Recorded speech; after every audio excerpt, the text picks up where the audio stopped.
Hi, I'm Stephanie Reid, and welcome to The Minutes.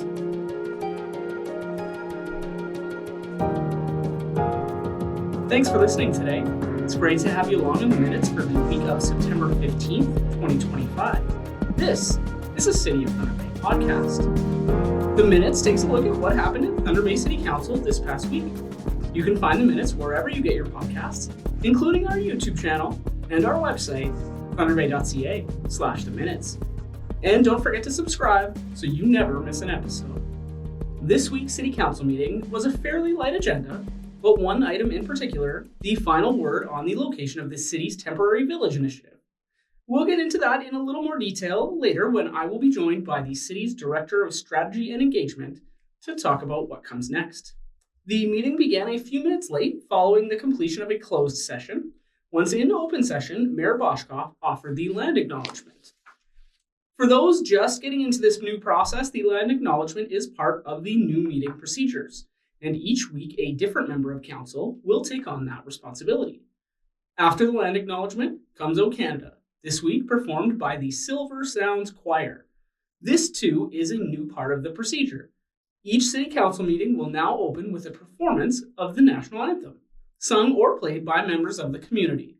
Anyone with experience performing can apply to participate, making it a unique opportunity to showcase the talent and diversity of our city right inside council chambers. More information on how to apply can be found in the City Council section of the city website. Next up was the consent agenda. As I explained last week, this is a tool designed to streamline council meetings where routine items like committee minutes are bundled together and voted on as a block. Councillors can still pull any item out for questions or separate votes if they feel it's necessary, but otherwise it moves the process along more quickly.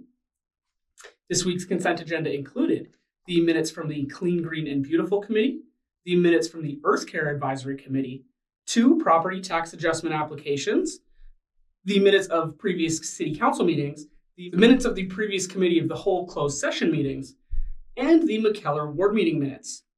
The consent agenda was passed. The main item on this week's agenda was the notice of motion filed by Councillor Zizzino.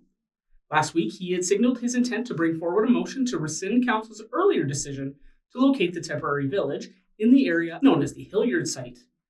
The motion to rescind came to the floor this week, and after some discussion around the procedural bylaw, Council ultimately did not pass the motion. That means the earlier decision stands, and the Hilliard site is where the temporary village will be located. City staff are working to complete some final studies and site planning. I will speak to Director of Strategy and Engagement, Cynthia Olsen, in just a few moments to get some more information on what the next steps are. And with that, a confirming bylaw was passed, and this meeting was adjourned.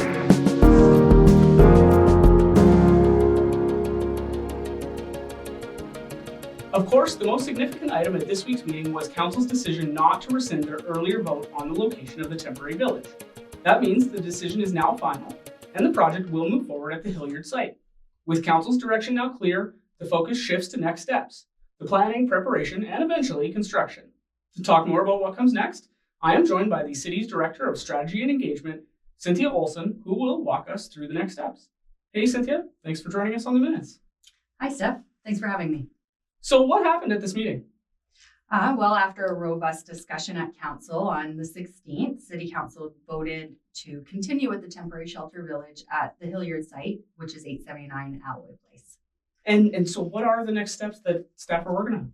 Yeah, so right now administration is focused on executing the will of Council, and this will include a number of things in no particular order, moving forward with the selection of the operator for the temporary village, construction on the site, moving forward on the selection for the design build for the units, collaborating with the operator once they're in place to finalize policies and procedures, mobilizing our encampment response team, selecting and establishing up to 3 allowable tent encampment areas within the community, seeking council approval for the necessary enabling bylaw.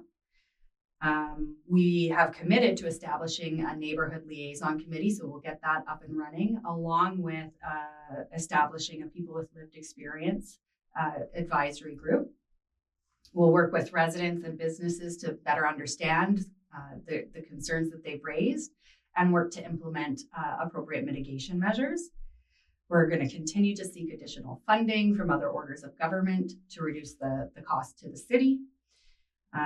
We'll continue to work with service providers in our community to make sure that we're offering the best services to the residents who will occupy the units at the shelter village. So sounds like there's a lot going on. So how will the city keep the public updated on the project as it moves ahead? Yeah, so we'll continue to update our website regularly. We'll create additional FAQs. We'll do videos, social media posts, and there will be other engagement opportunities as we progress. And so where should people be focusing their attention to look for this information on progress? Yeah, so they can visit our city website. We do have a URL, www.thunderbay.ca/village. Otherwise, if people have questions, they can reach out directly to us at our email, sheltervillage@thunderbay.ca. That is great. Thank you, Cynthia. Thanks. That is it for this week's episode of The Minutes. A big thank you to my guest, Cynthia Olsen, the city's Director of Strategy and Engagement, for giving us some insight into the next steps in the temporary shelter village project. And as always, thanks to you for listening. If you want more information about City Council, agendas, or minutes, visit thunderbay.ca/council. You can catch The Minutes every week wherever you get your podcasts, on YouTube or on our website at thunderbay.ca/minutes. If you haven't already, hit that subscribe button so you never miss an update. I'm Stephanie Reid. Thanks again for listening to The Minutes. Have a great week.